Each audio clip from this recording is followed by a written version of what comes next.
Mieli klaipėdiečiai, atvedėme jūs į Frydricho pasažą, kitaip tariant, Frydricho miestelį.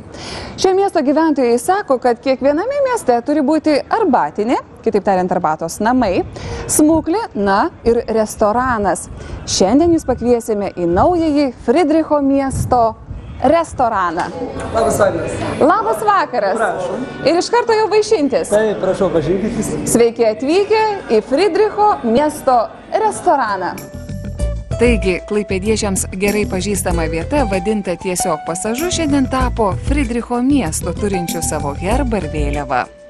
Atkuriame istoriją, sako dabartinės Klaipėdos pirmtako ženklų puoselėtojai.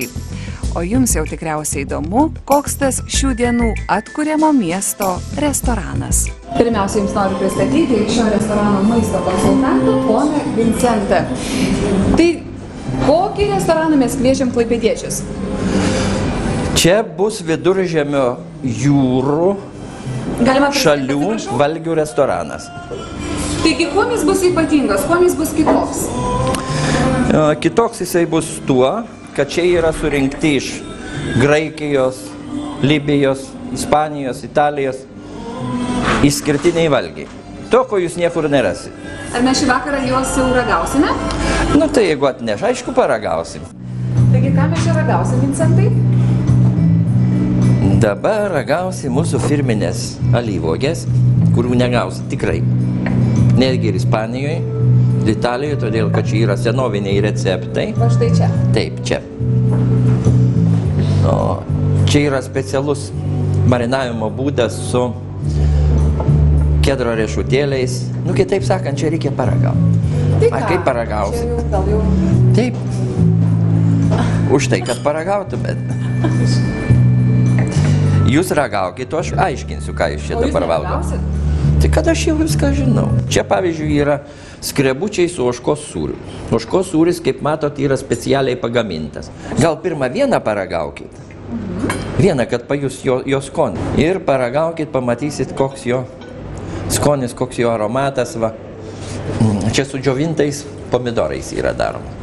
Kaip tikroji Ispanai. Čia irgi pas jūs virtuvėje gaminam. Taip, taip, taip. Viską mes gaminam patys.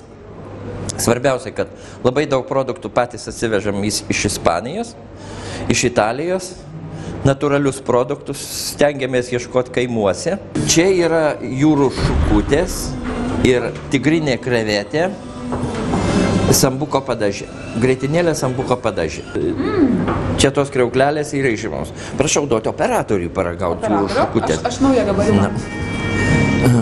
Gal operatorius net nevalgęs yra gyvenime jūrų šukutės? Aišku, ne. Na kaip? Labai šypsėdą padarėm. Superinė.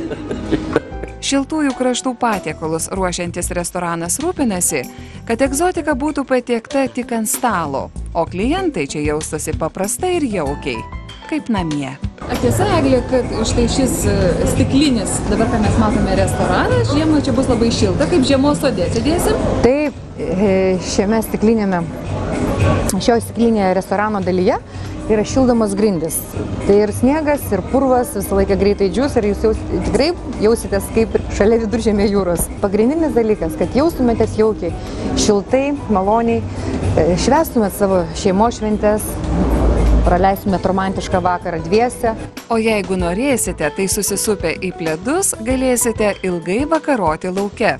Pasirūpinta, kad romantikai Frydricho mieste nesušaltų.